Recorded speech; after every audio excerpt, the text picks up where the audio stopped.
Bonjour! Dans cette capsule, nous verrons les expressions rationnelles ainsi que les opérations sur celles-ci. Nous sommes donc à la page 12 des notes de cours du chapitre 1 et 2. Premièrement, il faut savoir c'est quoi une expression rationnelle. Une expression rationnelle, c'est une expression qui s'écrit sous la forme d'une fraction. Donc, on peut l'exprimer sous la forme, comme c'est marqué ici, P sur Q. P et Q sont deux polynômes, donc c'est une expression algébrique qui s'écrit sous la forme de fraction. Évidemment, comme toute fraction, il va falloir être capable de simplifier, de réduire nos fractions au maximum. Pour pouvoir simplifier nos fractions, on le faisait déjà il y a longtemps. Par exemple, si on avait la fraction 35 sur 42, avec des petits exemples numériques, ça nous aide des fois, on trouvait des diviseurs communs, des facteurs communs du numérateur et du dénominateur. Fait qu'on commençait par défaire en facteur le 35, donc factoriser. 35, c'est 5 fois 7. On faisait l'arbre de facteurs des fois pour se rendre jusqu'au maximum. 42, c'est, si on fait l'arbre de facteurs, 2 fois 3 fois 7, si on le descend en facteurs les plus petits possibles. Ensuite, on regardait c'est quoi les facteurs qu'ils avaient en commun. Mais ici, j'ai le facteur 7 en commun. Donc, je peux diviser par 7 en haut et en bas. Ce qui fait qu'en haut, il va me rester tout simplement 5 et en bas, 2 fois 3. Bon, nous, on écrivait 5 sixièmes, mais dans le cas présent, avec des expressions algébriques, on va laisser le dénominateur sous la forme d'un produit, comme le 2 fois 3. Ce qu'il y a de particulier avec des expressions algébriques, c'est qu'au lieu d'être juste des nombres, il va y avoir des valeurs algébriques, donc des lettres, et il ne faut pas que ces lettres-là, si elles se retrouvent au dénominateur, puissent prendre la valeur de 0 parce qu'on n'a pas le droit de diviser par 0. C'est ce qu'on appelle une restriction. La restriction, ça veut dire qu'on peut pas faire quelque chose. Donc, les restrictions ici, ça veut dire qu'on n'a pas le droit de diviser par 0. Donc, ce qui se trouve au dénominateur, le K et le B, ni un ni l'autre ne peuvent être égal à 0, puisque si un ou l'autre, ou les deux, valait 0, mais à ce moment-là, la fraction n'aurait plus lieu d'être, ce serait une division par 0. Si vous essayez ça sur votre calculatrice, ça ne marche pas, ça marque erreur. On n'a pas le droit. Donc, c'est ce qu'on appelle les restrictions. On peut se l'inscrire ici. Les restrictions, c'est ne pas diviser par 0.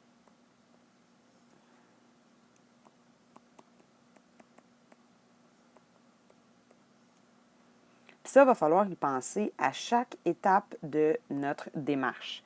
Pas juste dans la réponse. Il va falloir nommer les restrictions dès le plus tôt possible, en fait, dès le début.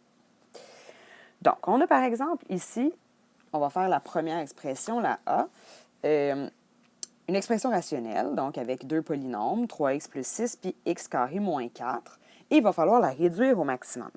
La première chose à faire, bien, ça va être de trouver les facteurs communs. Et pour pouvoir avoir des facteurs communs, il faut que je factorise. Donc, dans mon petit encadré des étapes à suivre, ma première étape, factoriser. On factorise au maximum en utilisant toutes les méthodes possibles de factorisation que l'on connaît.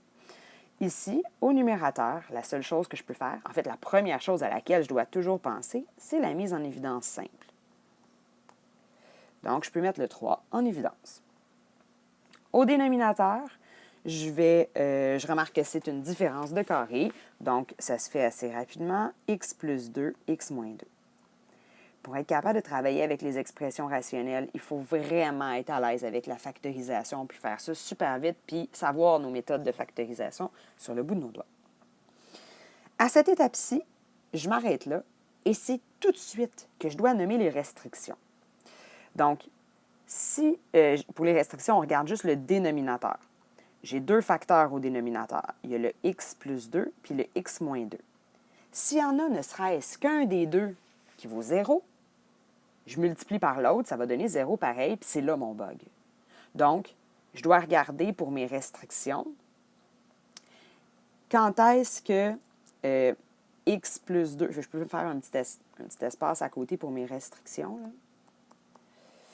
Quand est-ce que x plus 2 est égal à 0?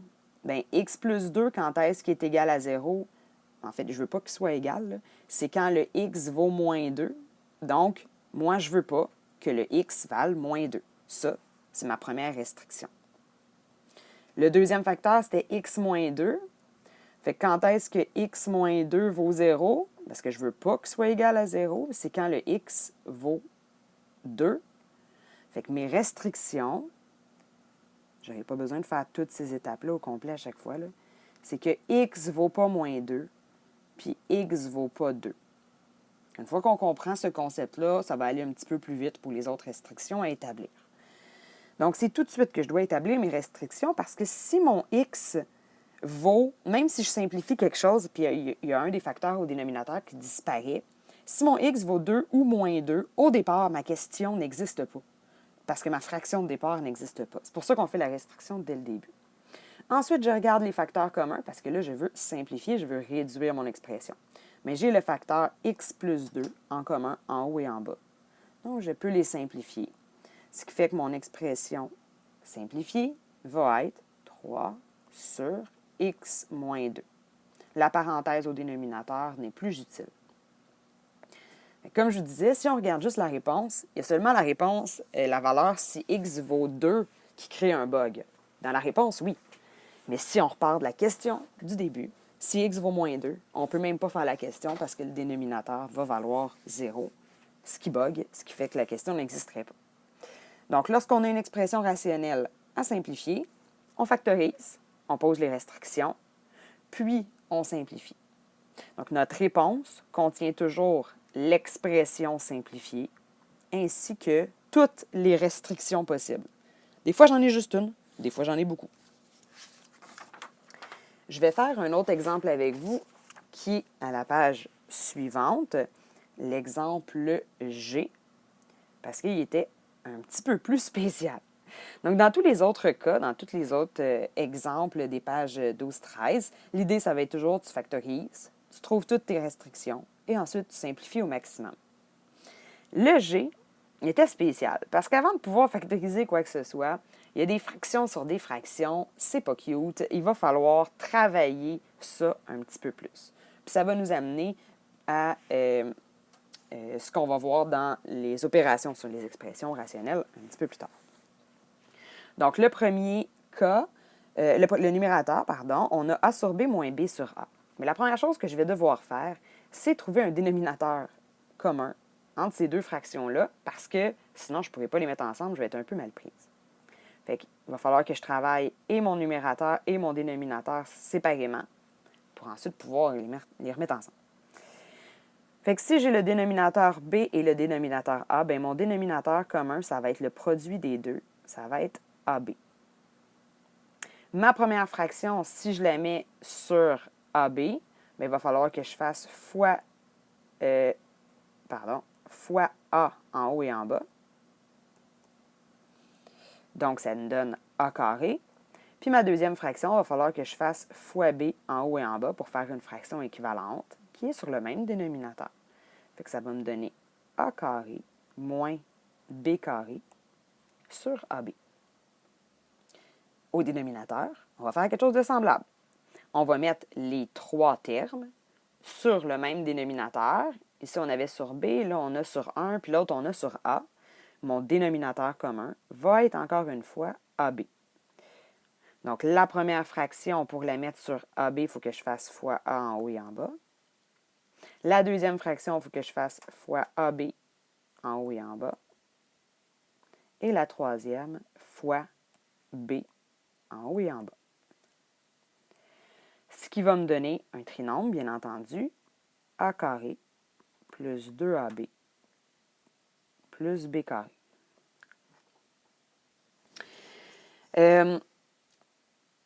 Bon, là, c'est encore pas très cute, vous allez me dire. Effectivement, mais on va régler ça assez rapidement. Si on se rappelle bien comment on divise des fractions, pour diviser une fraction, on multiplie par l'inverse. Ce qui fait que si je retranscris ça un petit peu différemment, j'ai une grosse fraction divisée par une grosse fraction. Fait que la première, elle ne change pas. A carré moins B carré sur AB. Puis je vais aller multiplier par l'inverse du dénominateur. Fait que l'inverse du dénominateur, c'est AB sur A carré plus 2AB plus B carré. Puis étant donné que quand je multiplie des fractions, là, bon, il y a tout ça qui est ensemble. Là, faites attention, ça, c'est des paquets. Là. Si je rajoute des parenthèses, ça peut peut-être aider. Bien, le AB en bas puis le AB en haut vont se simplifier ensemble. Ce qui fait que ça va être un peu plus sympathique. Je vais pouvoir retranscrire ça comme étant seulement A carré moins B carré sur A2 plus 2AB plus B carré. C'est quand même plus sympathique. Dans le fond, là, on aurait pu... Il y en a qui sont assez rapides pour le voir aussi. Là. Si on a une fraction sur une fraction qui ont le même dénominateur, bien, ces deux dénominateurs-là vont pouvoir se simplifier. Il va nous rester juste le numérateur sur l'autre numérateur. Ça va revenir à ça. OK. Et là, je n'ai pas fait aucun travail d'expression rationnelle encore. Première étape, factoriser. Avant de factoriser, il a fallu que je mette ça plus cute, mais maintenant, je peux factoriser. Donc, mon numérateur, c'est une différence de carré. C'est A plus B à moins B. Et mon dénominateur, c'est un trinôme carré parfait. Si on le voit, on y va. Si on ne le voit pas, on peut procéder par la méthode produit-somme, quoique c'est moins évident vu que je n'ai pas vraiment beaucoup de valeurs numériques. C'est vraiment plus efficace si on voit le fait que c'est un trinôme carré parfait. Donc, c'est A plus B au carré. On peut écrire A plus B fois A plus B ou bien A plus B au carré. À cet endroit-là, avant de simplifier, parce que là, on voit qu'on a un facteur commun, avant de simplifier, on fait nos restrictions. Même, j'aurais dû faire mes restrictions avant ça. Dès le début ici, si on recule, j'ai le dénominateur A fois B. Bien, j'aurais dû, dès ce moment-là, réaliser que A et B, si un ou l'autre vaut 0, ça ne fonctionne pas. Donc, j'ai des restrictions ici à établir. Fait que je vais me faire un petit coin pour marquer restriction. N'importe où, là, c'est pas vraiment grave. Si A il vaut 0, ça bug. Fait que je marque A vaut pas 0. Si B vaut 0, ça bug. Je marque B vaut pas 0. Parce que si A ou B vaut 0, dès le départ, ma question ne fonctionne pas. On le voit dès le début, même dans l'expression du début. Puis, si on arrive un peu plus loin, là, mon dénominateur, c'est A plus B. Fait que si A plus B vaut 0, ça ne fonctionne pas. Donc, on peut écrire A plus B n'égale pas 0. À la place, vous auriez pu aussi écrire que A n'égale pas moins B. C'est la même chose. Ça ne me dérange pas l'un ou l'autre. L'idée, c'est de penser à écrire cette restriction-là aussi. Finalement, il me reste à simplifier mon expression. Donc, j'ai le facteur A plus B en haut et en bas. En bas, il apparaît 2 fois, fait que je vais juste enlever l'exposant 2. Ma réponse va être A moins B sur A plus B.